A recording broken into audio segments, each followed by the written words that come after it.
청년부 여러분 안녕하세요.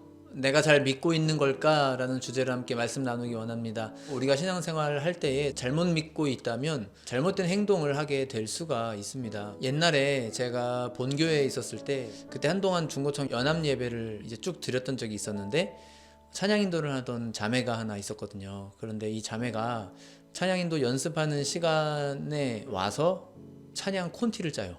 그러면 이제 제 시간에 연습하려고 제 시간에 왔던 이제 찬양 팀원들이 기다리는 시간이 이제 생기게 되죠. 처음 한두 번은 그냥 그렇다 쳤는데 계속 그러니까 이제 좀 다른 팀원들도 좀 짜증이 나기 시작하고 얘기를 했어요.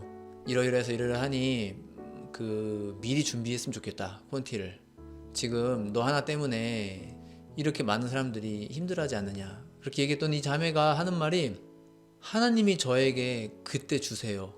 이렇게 얘기를 하는 거예요. 무슨 찬양을 불러야 될지 영감을 주시는데, 하나님이 영감을 주시는데 그 시간에 주신다라는 거예요. 하나님이. 어떻게 생각하십니까, 여러분? 어쩔 수 없는 일인가요?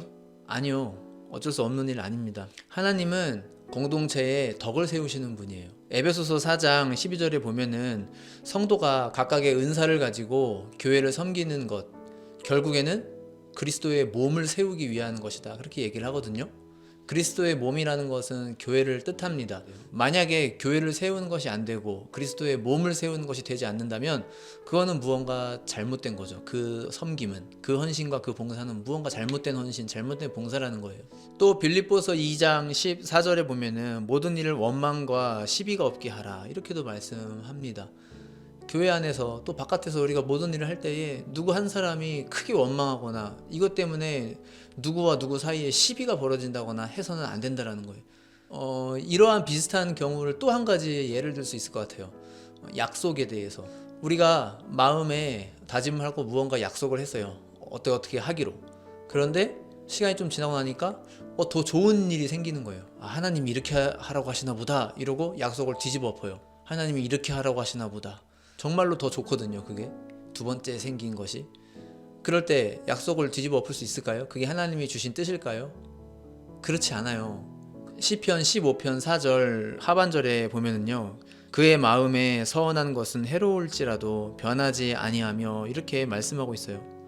이 시편 15편은 짧은 시편인데 누군가를 이렇게 지칭하는 시편이거든요. 그 누군가가 누구냐면 여호와의 장막 안에 사는 사람. 그러니까 쉽게 얘기하면 하나님 뜻 안에 늘 머물러 있는 사람. 하나님 뜻대로 사는 사람은 이러하고 이러하다라는 게 시편 15편의 내용이에요.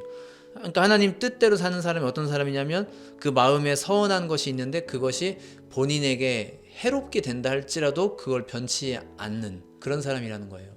여호수아가 가나안 족속을 진멸하는데 기브온 족속이 찾아오죠. 사실은 가나안 땅 안에 있는 진멸당해야 될 족속인데 가나안 족속이 아닌 것처럼 하고 찾아와요. 막 떡에 곰팡이가 들었어요. 막 보세요 하면서 우리는 멀리서 왔어요 이러면서 거짓말을 합니다. 그리고 자기들과 동맹 맺자고, 자기들 해치지 않겠다 약속하라고, 우리는 가나안 사람 아니라고.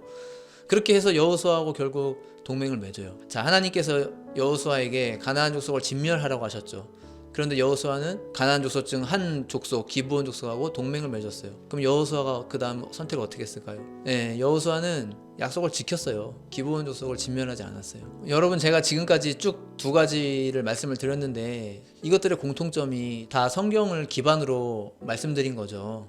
성경을 기반으로 하나님의 뜻이 무엇인지 분별할 수가 있는 거예요. 이단들이 우리에게 접근해 올 때에 우연을 가장해서 접근해 오죠. 마치 길에서 우연히 만난 것처럼, 하나님이 나에게 보낸 선지자인 것처럼. 하지만 그렇지 않죠. 이미 몇 달 전부터 SNS를 통해서 온갖 수단과 방법을 가리지 않고 우리에 대한 사전조사가 철저히 끝난 다음에, 그리고 난 다음에 우리한테 접근하는 거죠. 전화 거는 것도 마찬가지예요. 하나님이 꿈에서 나에게 이러이런 번호를 알려주셨어요. 내가 그래서 이 번호를 한번 걸어봤어요. 그래서 혹시 형제님, 자매님 교회 다니시지 않나요? 이렇게 얘기한다면 그게 신령하게 보이시면 안 됩니다. 그런 거에 우리의 마음이 열리면 안 돼요. 무조건 하나님이 내게 보여주셨어요, 하나님이 내게 들려주셨어요 이렇게 말하는 거에 대해 우리 마음이 쉽게 활짝 열려버리면 안 돼요. 우리는 항상 분별하고 또 분별해야 됩니다. 성경에 보면은요, 하나님의 대적자로 살면서 뻔뻔하게 내가 여호와의 살아계심을 두고 맹세하노니 이런 식으로 말하는 사람 무지 많습니다. 성경에도. 그리고 신약 성경에도 보면은 사도 바울이 거짓 교사를 조심하라고 엄청나게 많이 얘기를 하죠. 하나님의 음성을 듣고 왔다고 꿈에서 하나님 보여주셨다고 해서 100%다 신령한 게 아니에요. 여러분, 모든 분별은 성경 말씀을 통해서 분별할 수가 있는 것입니다. 성경을 부지런히 읽어보시기를 바랍니다. 읽어보시다가 궁금한 사항이 있으면 언제라도 좋으니까 저에게 카톡이나 문자를 보내주세요. 많이 해주셨으면 좋겠습니다. 성경을 통해서 내 믿음의 오류를 바로잡고 하나님을 바르게 알아가는 우리 광명의 모든 청년부 다 되셨으면 좋겠습니다. 청년을 위한 5분 메시지 여기서 마치겠습니다. 감사합니다.